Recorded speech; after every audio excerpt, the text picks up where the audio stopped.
Alhamdulillah Mbak Evi. Nggih, Kak Sito kesasar Gak encen. itu kesasar. Mau wis teko etan kono kok kebablasan nek palange gak iso lewat. Sebabnya apa? Makadam tok.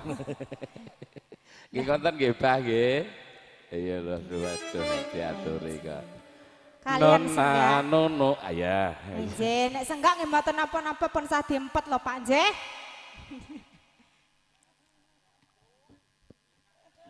Aja lali pawalingku.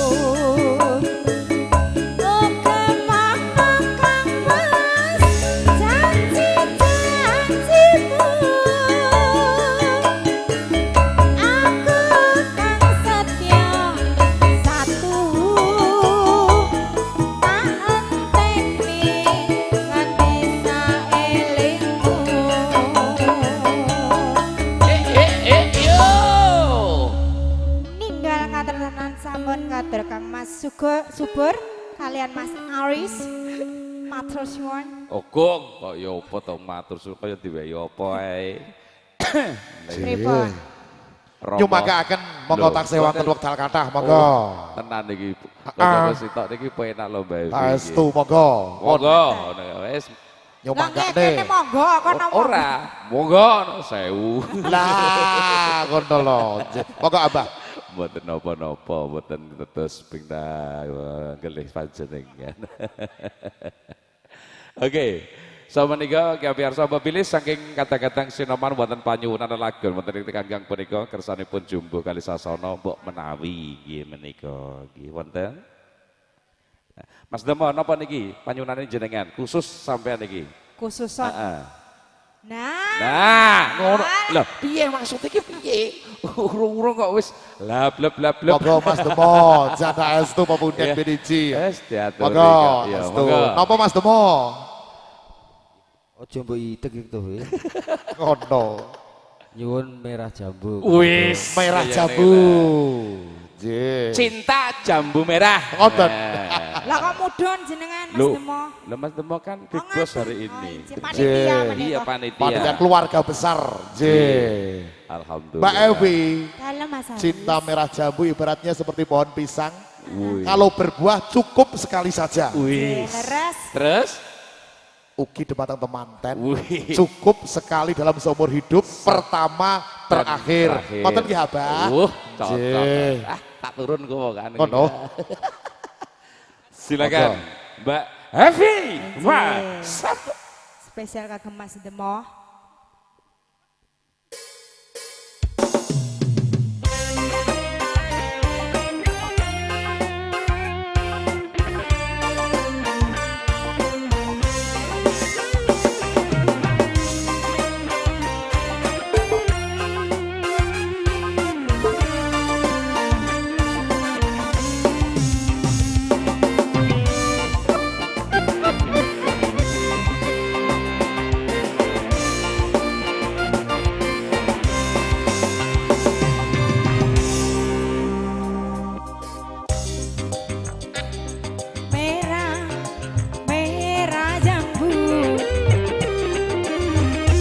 Rinduku hanya kamu, rindu hangat, hangat kuku.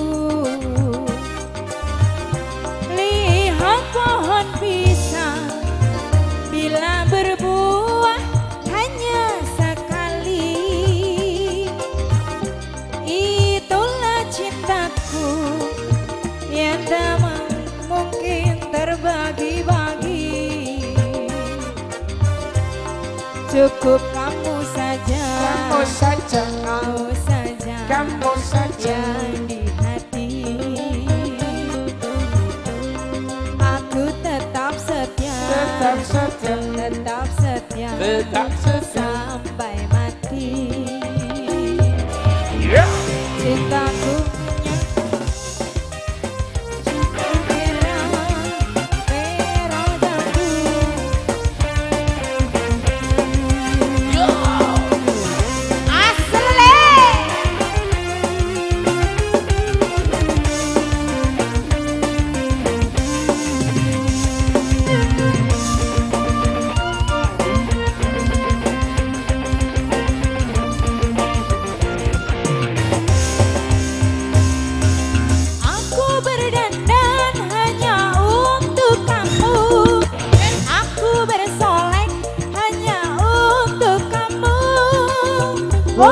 kamu.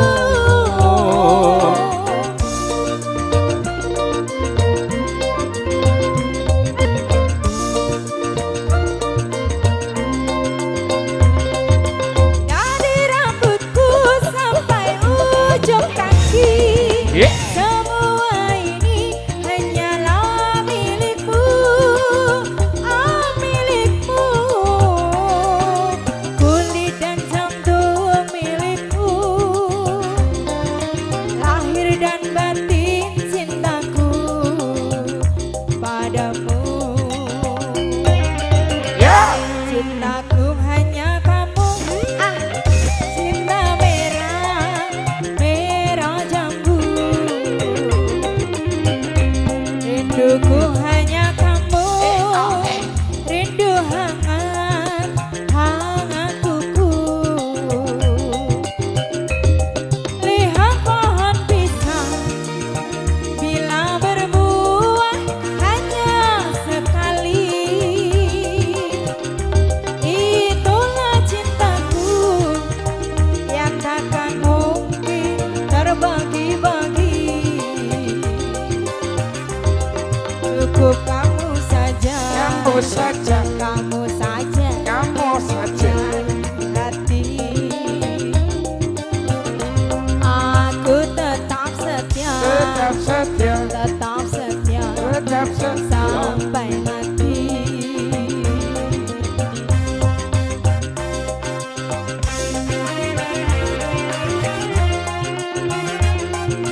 Sonata asik.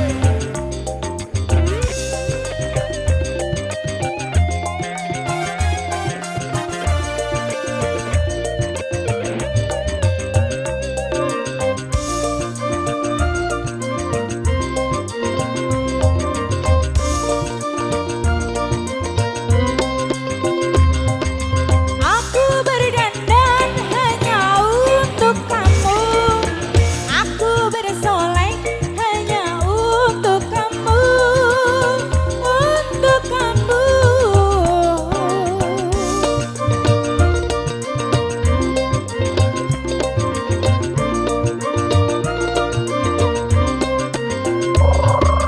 Dari rambutku sampai ujung kaki, semua ini hanyalah untukmu, oh milikku.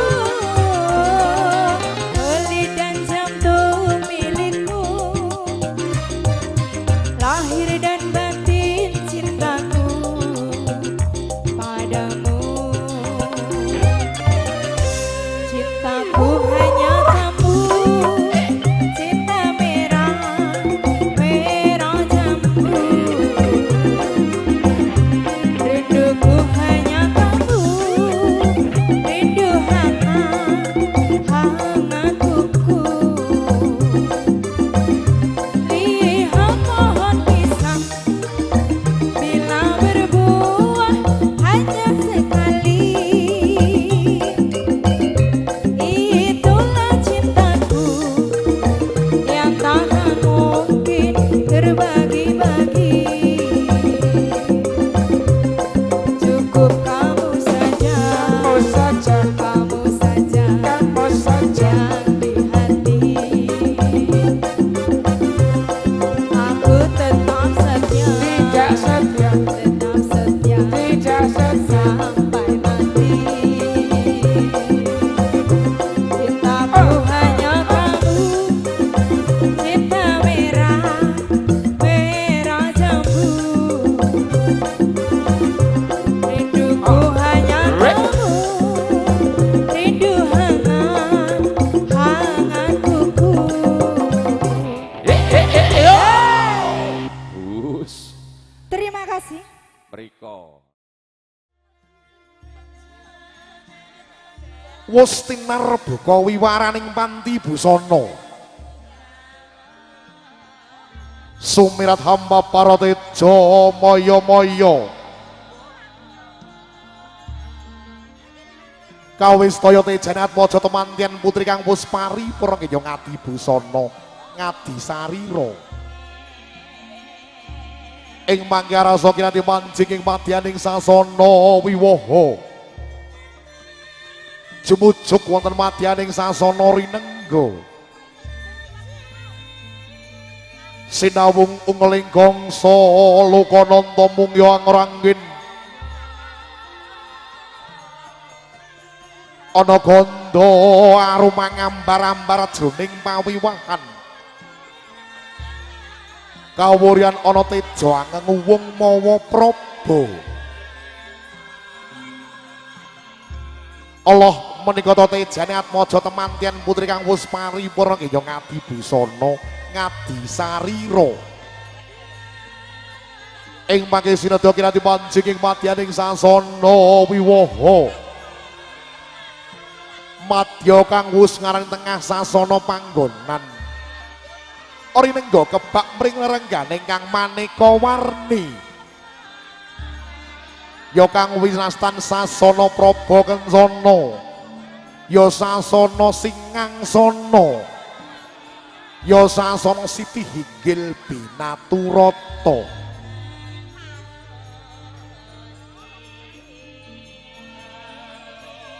sampah ing busana temantian kang wis ngadi kaunggulaning busana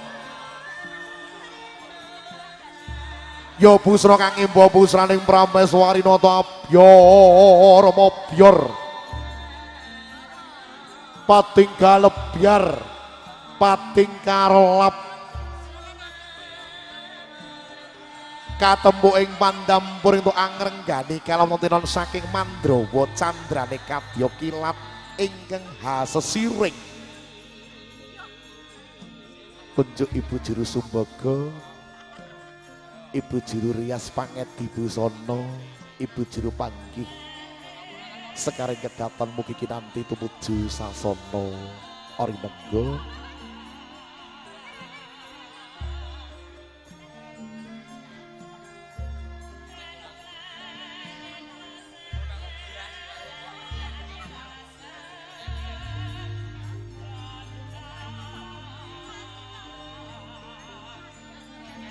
Rama adalah ibu piyadipun Bapa Yahmin ibu Ginem mugi samapa wonten mandi busana anganti ingkang putri kinasih ya sekaring kedaton kang winastan mustikaning pawiwahan nggih tiyah kusumaning ayu Kiwati kang wis paripurna nggih ngadi busana mewah ngadi sarira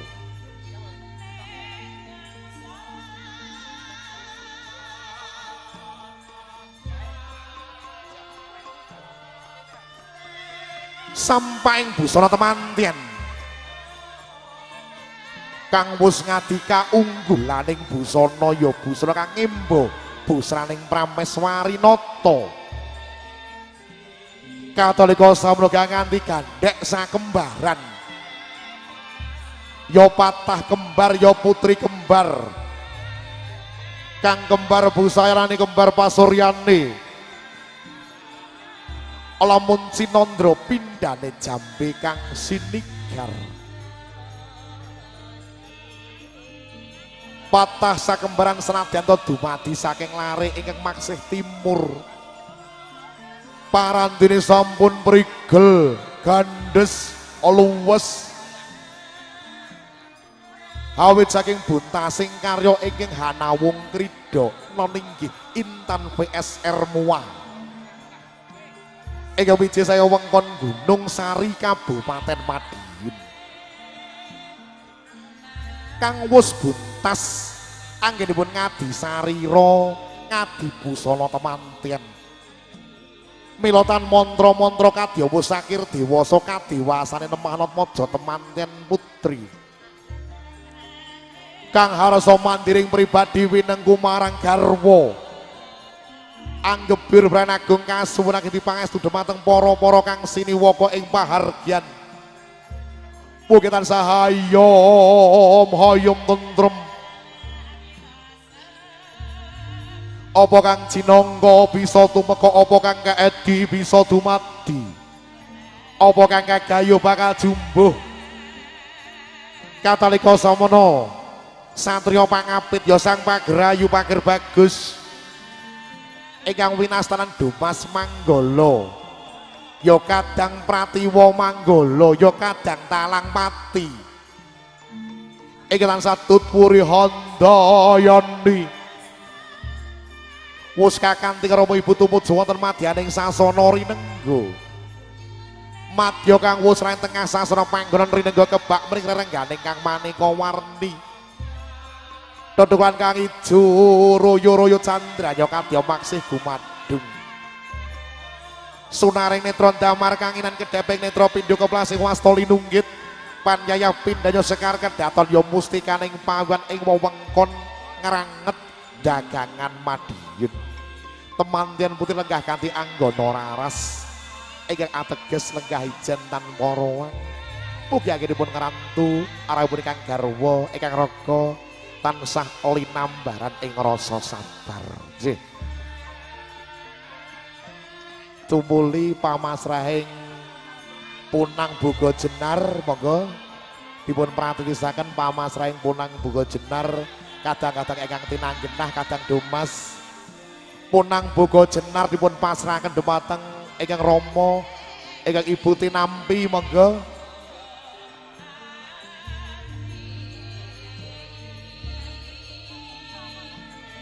pamasrahing Boga Jenar pamasrahing Punang Tirta Wening ya Tirta Perwitasari ya Tirta Kamandanu ya Tirta Panula ing Memala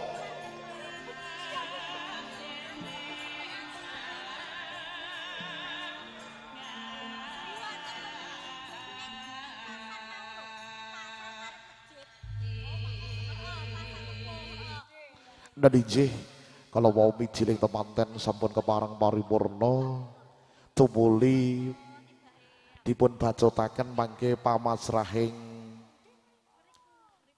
uparampi kinarya kacar kutur guna kaya pambedoling kembar mayang kepareng tanggaping sasmita panjenenganipun Bapak Yahmin Ibu Ginem Sigro nyaraya Dumas Manggala amundi wujuding sekar mayang Hanut tataning adat widiwidana wisudan ingkang paksih lumampah kembar mayang kinarya humiyak sekabehing sengkala kepareng ayak-ayak nderekaken pambedoling kembar mayang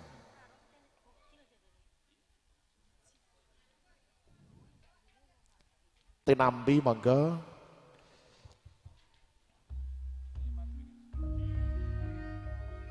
samenggang datanana kang karempit Jajiban kang luhur kang wusi nandang noniki mundi kembar mayang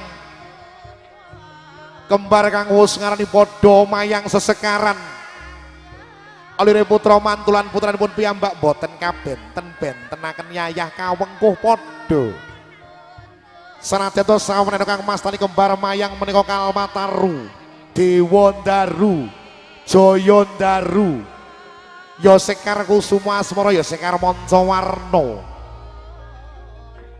anut satataning adat widiwidana wisudan ingkang maksih lumampah kembar mayang kirana syarat sarana jemuk ing temantian sarimbit estining driya apa ta dumadining kembar mayang ya sekar kusuma asmara ya sekar mancawarna dumadi saking debok swasa gedang mas pupus cindhe parijata kencana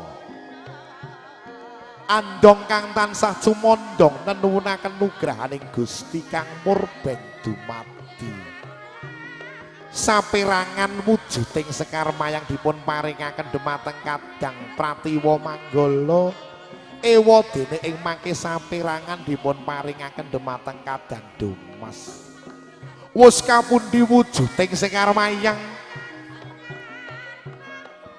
kepareng kunjuk kadang Pratiwa Manggala daya mandhap saking Siti Hinggil tumuju madyaning sasana pepengkeran sasana pangrantu angrantu praptanya ingkang garwa angrantu rawuhipun kadang Besan Sutresna ing mangke mugi kasigek ungeling gongso lokananta.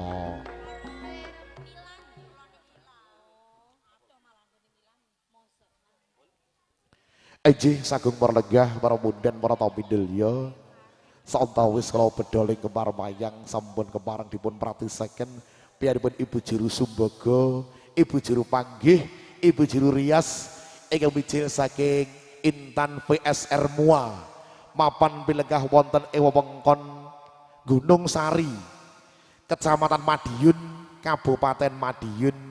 Enjih minangka mua saking Mbak Intan agungipun panuwun ingkang tanpa windan sampun buntasing karya anawung krida ngati busana ngati sarata manten Rama Ibu angapit-apit ingkang putri mugi menika anjenengan kisah biyantu pandongak sakawit dayaning tiyang sepah anamung klungsu-klungsu nderek udu caos pamrayogi dumateng bebrayan ingkang putra sekalian. Enjih gunging panuwun para munden menika pinarung ngantos saking Eyang Pujangga Agung. Eyang Slamet tapus kelas pas. Enjih, alhamdulillah Abah Subur dawuh saking Eyang Pujangga Agung, Eyang Slamet pilih jemuk temanten tepat pukul 11. Jadi masih ada waktu. Monggo Purbawaseso kula aturaken kunjuk pemuda kula Abah Subur monggo. Nggih, lumantar RGS Sonata Savana Sakjosi lengkap pokoknya. Loh, niki dereng dipang. Oje. Mlebet.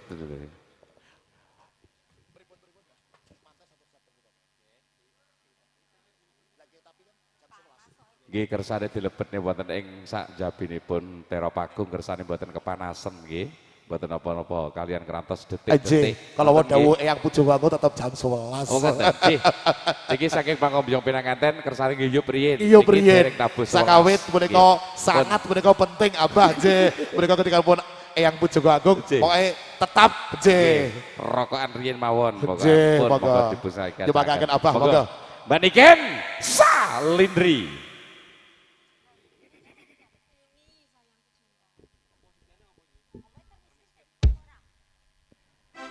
Kali ini juga sembari nunggu juga Abah Haris ya.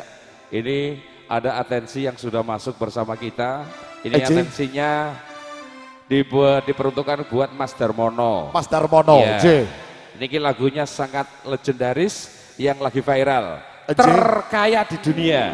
Terkaya di dunia, betul. Termiskin di dunia. Ya. 2025 Abah judulnya pun kantos ketika ini terkaya di dunia.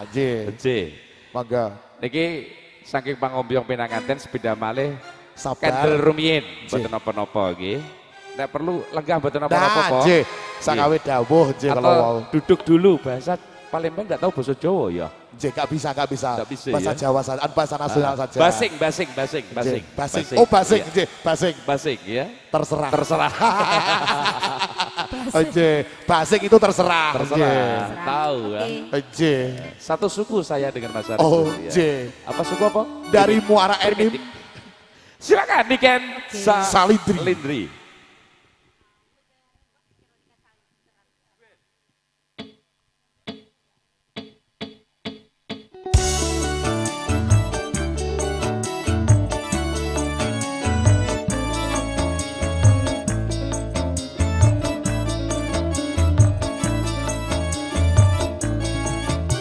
Spesial buat yang request ya.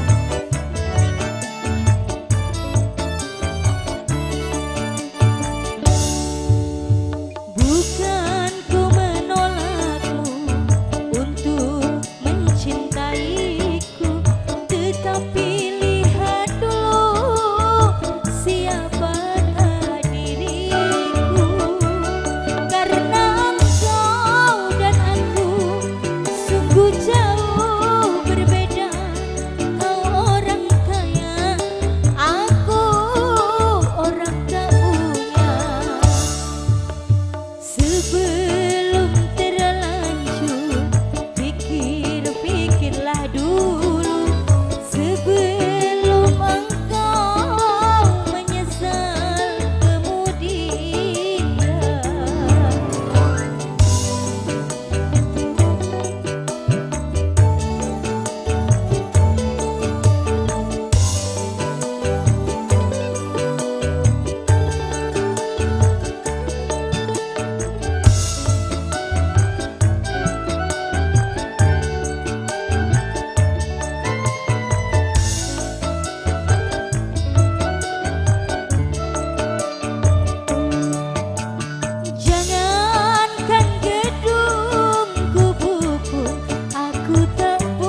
tak punya, jangankan bermata, pun aku tiada.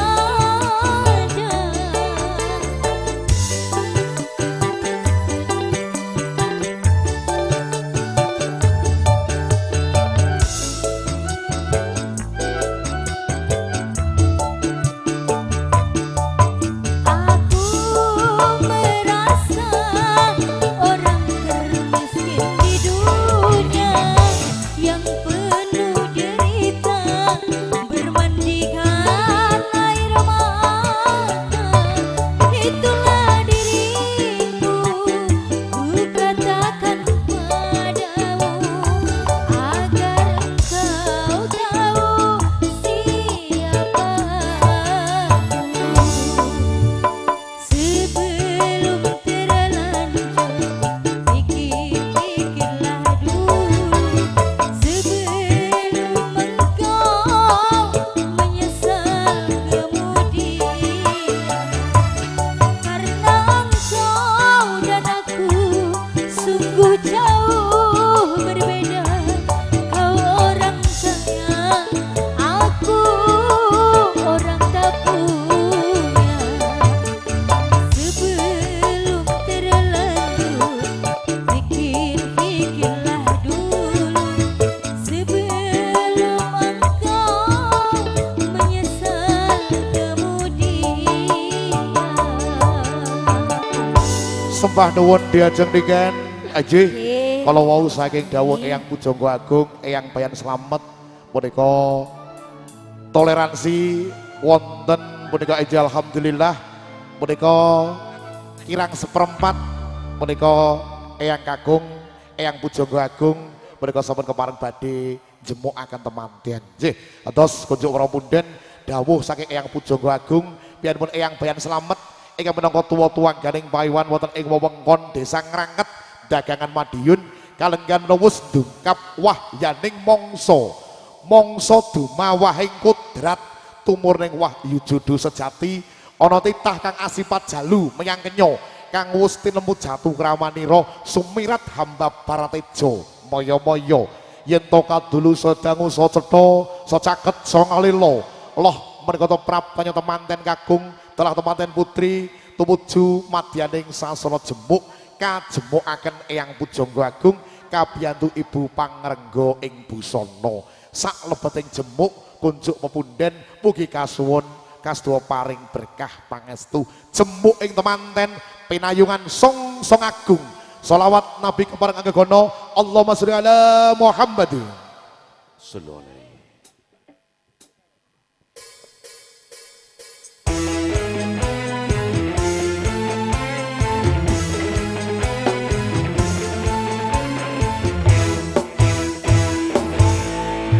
Ya Nabi salam alaika, ya Rasul salam alaika, ya Nabi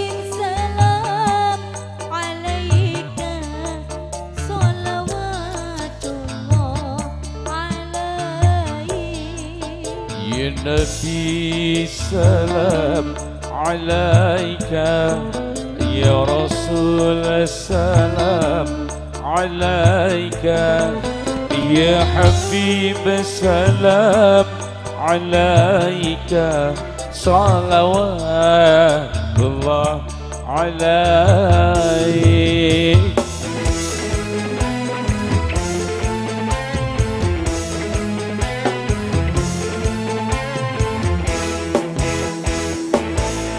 Asraqal badru alaina,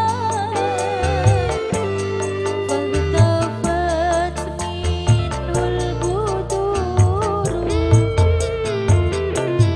Asraqal badru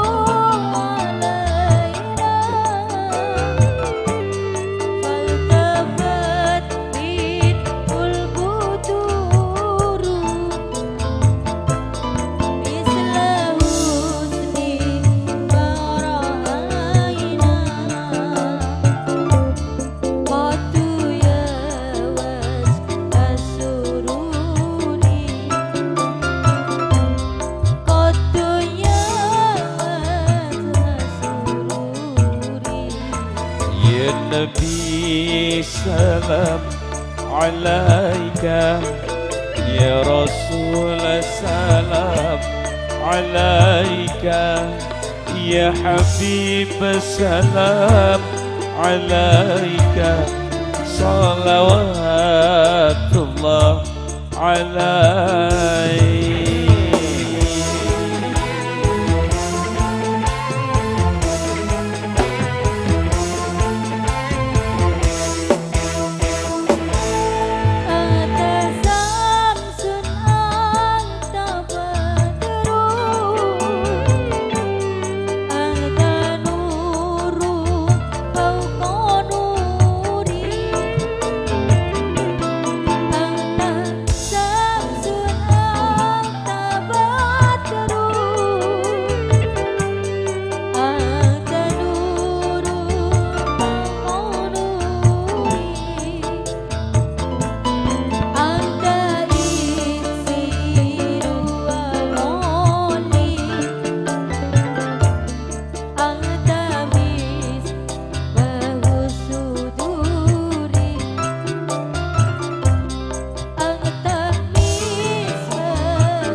Nabi salam alaika ya Rasul salam alaika ya Habib salam alaika salawatullah alaik.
Ya Nabi salam alaika ya Rasul salam alaika ya Habib salam alaika salawatullah alaik.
Sallallahu ala Muhammad sallallahu alaihi wasallam sallallahu ala Muhammad sallallahu alaihi wasallam. Allahumma sholli ala Muhammad. Sallu ala nabi.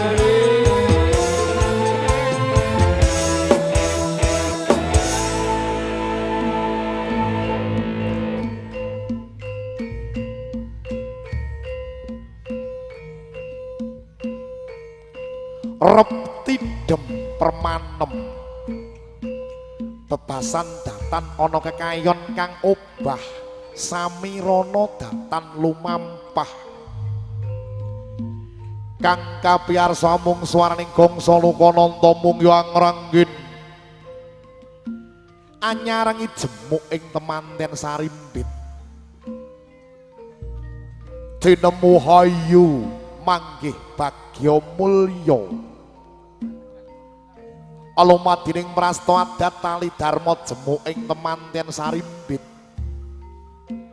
ingkang kapratitisaken Eyang Pujangga Agung niki biyanipun Eyang Slamet ingkang minangka tuwa-tuwangganing pawiwahan kabiyantu Ibu Pangrengga Busana wus kepareng paripurna temanten sarimbit kanthi sinuruban sindur warni repta lan seta kabedol kaboyong dening Rama dalah Ibu sauntawis kalebetaken wonten ing wisma palereman mugi jembuk ing temanten minangka pralambita tansah tinuntun ing reh kautaman wandi marang bebener wedi marang kanistan temanten sarimbit lenggah sawetawis wonten ing wisma dalem kinapit apit dening Rama dalah Ibu Sang Rama piwah Sang Ibu amung suka paring pepuji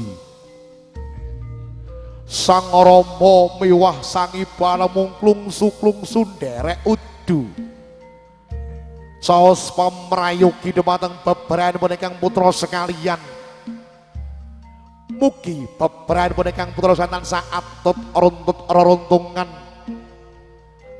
tansah nilaraken bab cecungkrahan nengenaken marang pepoyaning kautaman tumuju bebrayan agung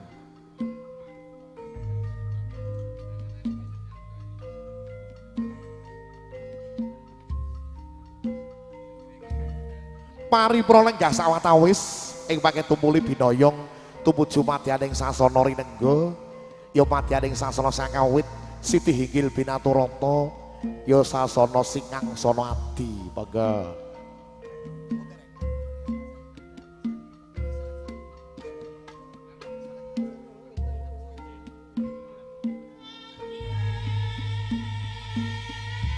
kridaning ati tanpa hambedah kutaning pesti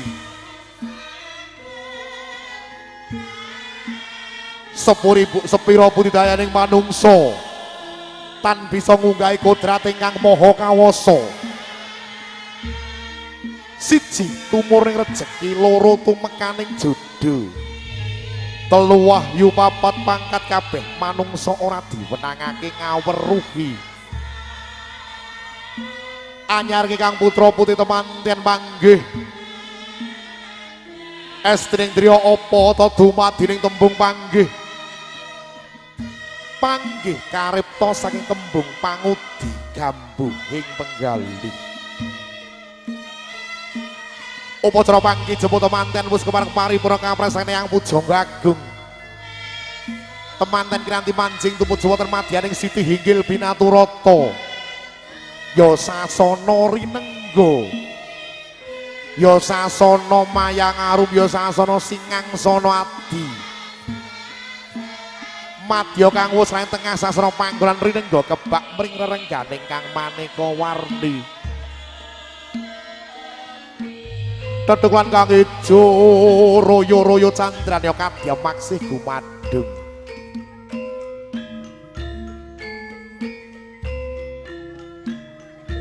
temanten sarimbit kanthi bebek birawa jroning penggalih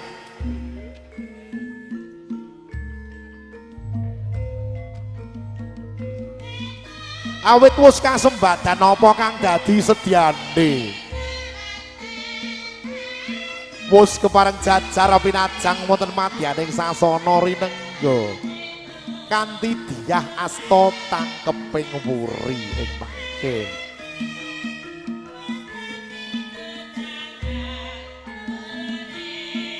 Monggo satrio pangapit pagerayu pager bagus. Kabudut gambaripun sauntawis, monggo.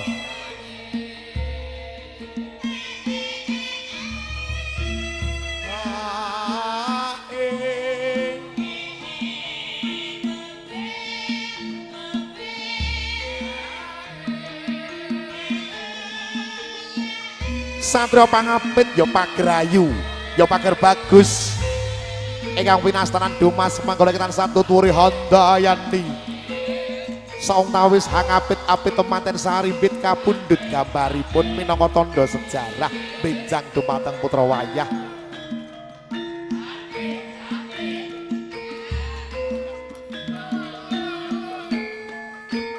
Temanten saribit kanthi diah asta tangkeping wuri kanthi bebek birawa jroning penggalih.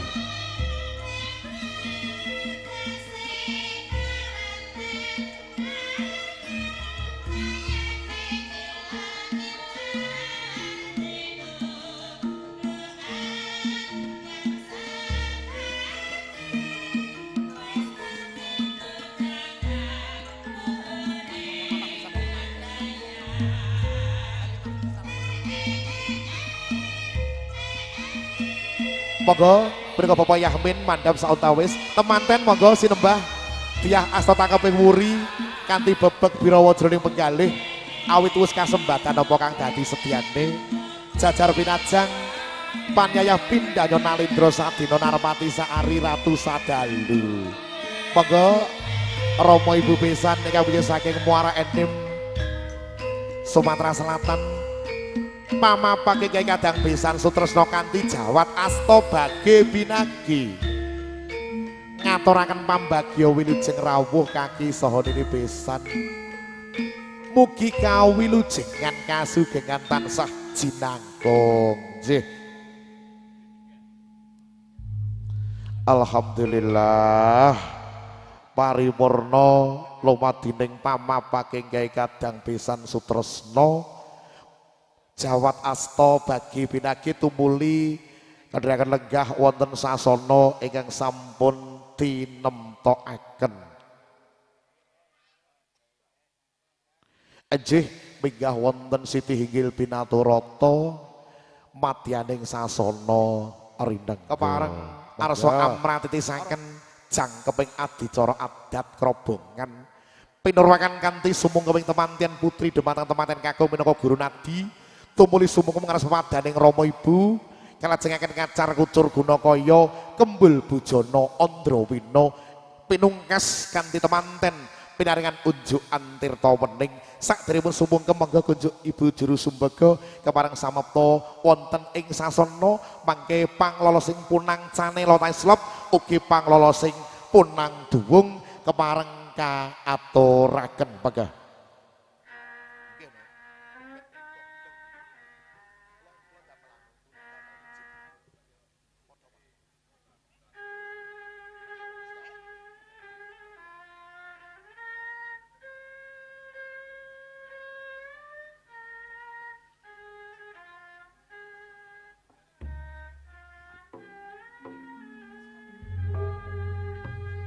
Kepareng dipun pratisaken langkung rumiyin panglolosing punang canela utawi slop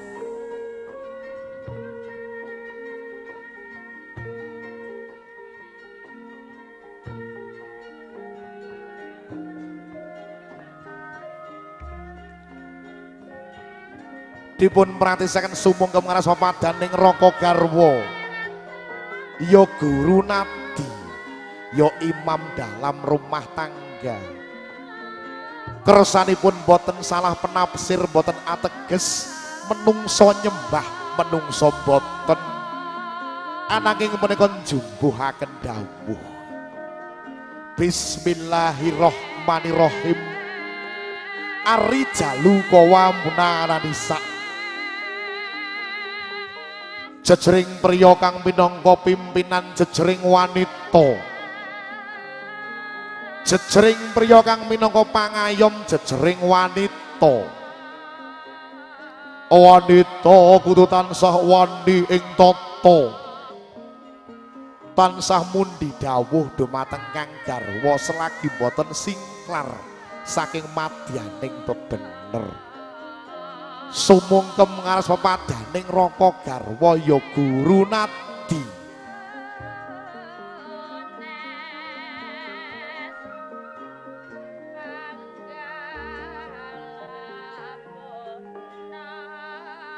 Paripurna tumuli ang lolos punang sanela utawi slop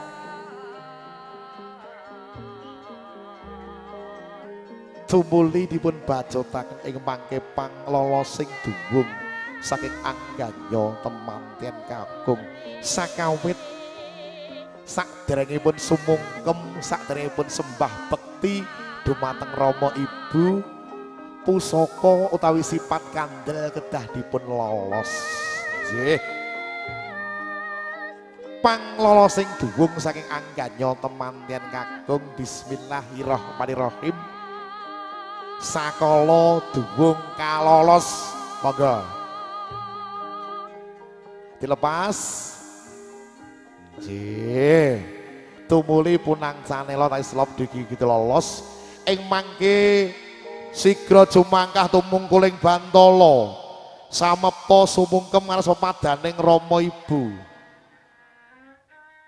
nelakaken tandha bekti ngluhuraken asma ngangkat derajat pepundhen pini sepuh sesepuhipun ing mangke konjem hamari kuluan Jawa tasta mangkono pangudyas maring Dra Kang Mus kawiya sing lati.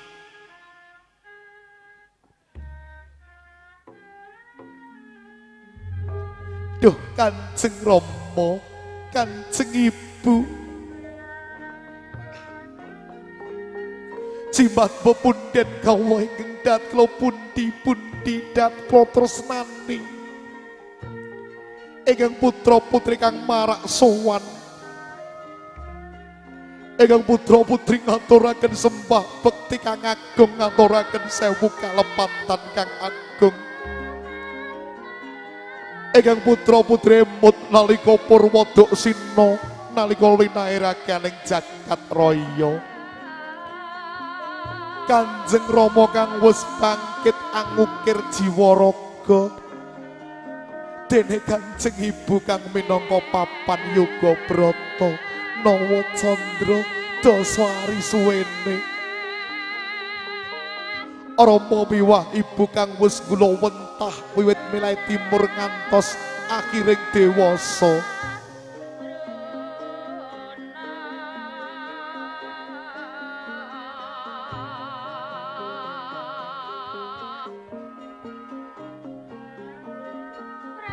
Ing menika ingkang putra putri kepareng badhe owal saking mangkuran Rama Ibu. Ingkang putra putri saged paring piwales. Ingkang putra putri saged sembulih. Hananging ingkang putra putri kepareng badhe owal saking panggonanipun Rama lan Ibu. Ingkang putra putri nyuwun dipangestu Kanjeng Rama. Ingkang putra putri nyuwun dipangestu Kanjeng Ibu. Mugi bebrayan ingkang putra putri sekalian tansah manggiyana rahayu widodо kalis miring sambikala. Noniki awit saking berkah pangestu jeng ngandika duh Kanjeng Rama Kanjeng Ibu.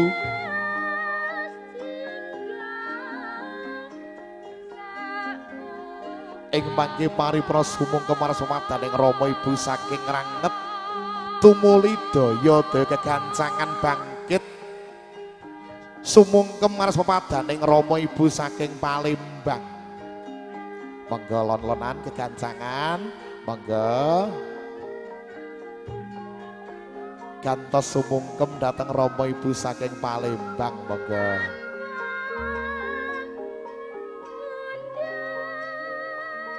Kanthi ngepuk pamedanganing atmaja temantian kakung temantian putri sinuntak sekabehing donga pangestu sakala kawijil pangandikan Kang Aris Wasita Adi Kene-kene ngger anakku sakloron. Bocah ayu ya bocah bagus. Pangabektimu wis ndak tampa ya ngger. Ora liwat puja pangastawaning bapa lan biyung uga tampanana ya ngger. Duga-duga padha digawa. Ngati-ati aja nganti keri. Lan iki minangka sameptanira sangunira. Yenira gebyur beberan agung aja nganti medang miyur ya ngger. Padha tresnana ing lahir tumusing batin. Morawani lan uga mungkasi ngger. Muga-muga bebrayanmu sinengguyung para pepundhen, para pinisepuh, para ngalim, para ngulama, lan para kang siniwaka ing pahargyan. Muga isa mahanani marang katentremanmu ya ngger. Padha mat sinamat dan lingteni lingan sayek saeka kapti. Aja mawas kuwi ndek dhuwuring pangkat lan derajat.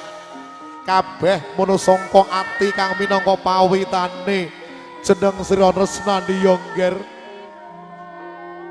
Ngestokaken dawuh Kanjeng Rama, ngestokaken dawuh Kanjeng Ibu. Mugi pangestu ingkang tansah kasuwun.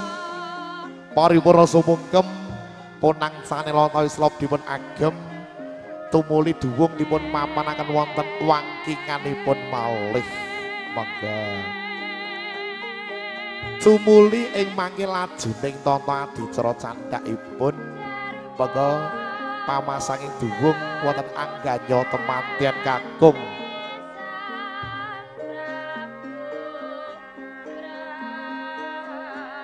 Adicara adat candhakipun kacar kucur guna kaya. Ya kacar kucur tampa kaya. Kacar kucur minangka pralampita donga mugi rezekinipun temanten tansah mancur-mancur banyu mili. Datan ana kendhate, datan ana sangsaya ing marga. Kacar kucur dumadi saking kacang kawak, ketan kawak, dele kawak, sinartanan arta receh. Kacar kucur wong adoh dadi sedulur. Kacang kawak, ketan kawak, dele kawak, wong liya mugi dadiya sanak.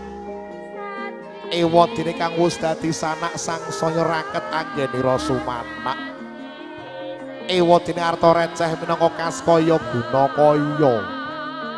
Niring sedya mugi gesanging temanten tansah kasenungan sandang kelawan boga. Tinampi wujuding kacar kucur dening temanten putri kanthi suka pratandha. Sang Atmaja temanten putri nedya dados wanodya kang gemi nastiti turya ngati-ati minangka daringaning keluarga. Paripurna tinampi tumuli tinangsulan asring kacar kucur dipun titipaken dumateng Rama dalah ibu. Sang Rama miwah sang ibu amung sak dermi titipan ing mangke putra-putri betahaken badhe dipun paringaken malih.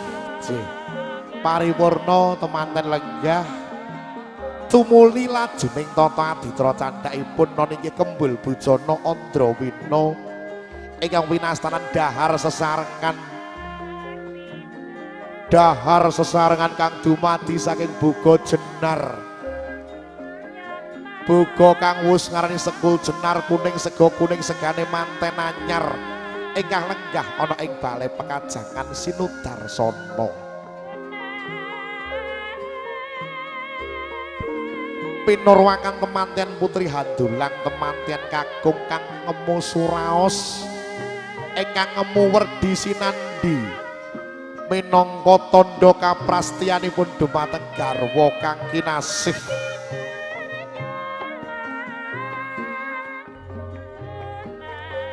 Tumuli dipun bacotaken nggih sepindah malih monggo. Temanten kakung Handulang temanten putri. Monggo Mas manten menyuapi istrinya. Dagunya istri dipegang Mas sambil senyum. temanten kakung handulang temanten putri ingkang ngemu werdi sinandi minangka tandha katresnanipun ing lahir tumusing batin. Satu kali lagi monggo sambil senyum Mas Edi monggo. Nah pinungkas dulang dinulangan saling menyuapi monggo. Temanten kakung handulang temanten putri handulang temanten kakung manunggaling katresnan kang sejati ya jatining katresnan ana rasa enak lan kepenak dirasakne wong sakloron, ana rasa ora enak lan ora kepenak uga padha disangga wong sakloron. Alhamdulillah paripurna tumuli temanten pinaringan unjukan tirta wening. Tirta wening ya tirta Perwitasari, ya tirta Kamandanu, ya tirta panolak ing memala. Mawi jaman rumiyin, jaman kuno makuno. Tirta wening kapundhut saking Kendi Pratala, utawi kapundhut saking Klapa Wilis. Ing tasih wening taksih menep ingkang kemusuraos sedaya tumindak sedaya pakarti arsa katindakaken kanthi weninging penggalih meneping kalbu. Mugi handayanana dumateng kaki saha nini temanten, mugi anggenyo gebyur baranagung dados keluarga ingkang ayem tentrem guyub rukun sakinah mawaddah warohmah barokah. Ngatos-ngatos Mas Edi penuh dengan kemesraan, penuh dengan perasaan cinta. Nggih, monggo dipun telasaken nggih boten napa-napa sakawit hawanipun ngelak benter, berkahipun kathah punika. Nggih, saged telas malah alhamdulillah lho menika. Nggih, monggo ing mangke sinarengan sirping gangsa Lokananta.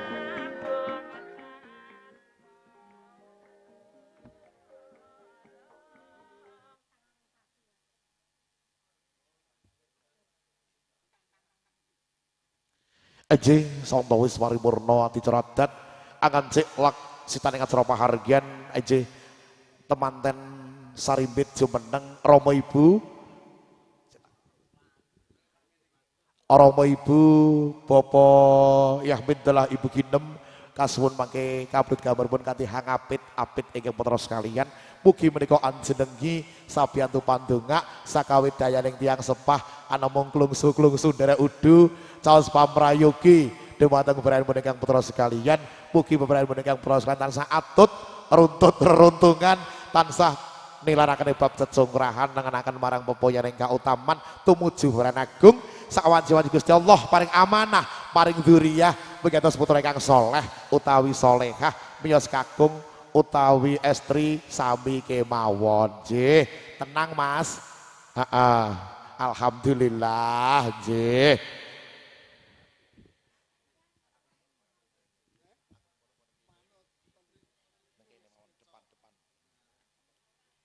Nggih, alhamdulillah.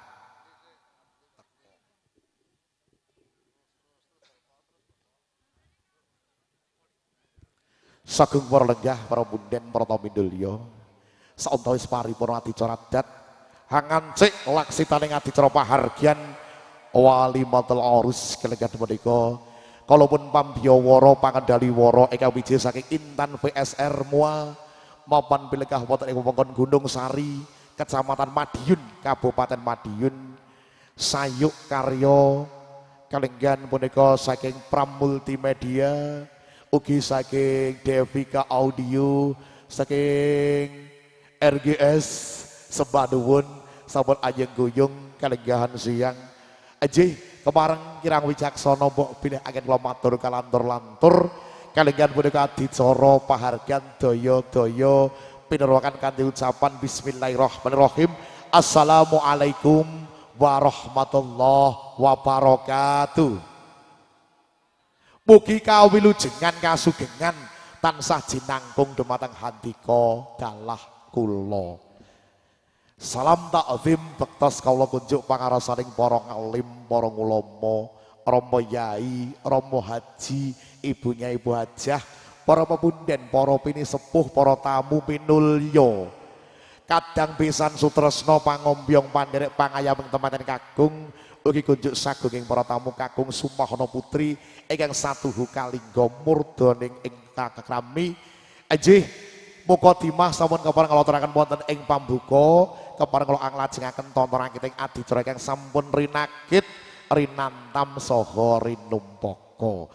Pramila kirang wicaksana agen kula matur kalandur-landur monggo kanthi linambaran sucining manah menapa ing kalbu kita sami manengkung puja hastawa puji hastuti kanthi ngaturaken waosan basmalah kinarya pambukaning hadicara. Monggo kula dherekaken bismillahirrahmanirrahim kanthi nyebat asma pangeran ingkang maha agung maha welas maha asih purwa madya wusananing hadicara ginanjar kebak ing kawilujengan saengga payuhan prasaja kalenggan punika karinancak lestantun mangki rahayu widodo kalis nering sambi kala amin Allahumma amin. Sagung para lenggah pramunden para tamu mindulya kinarya hamimbuhi kayuanan kunjuk kaki saha nini temanten sauntawis monggo kita wujudaken swasana kang sidhem swasana kang tintrim swasana kang khidmat kanthi hangendelaken sedaya pakarti hangendelaken sedaya wawan pangandikan.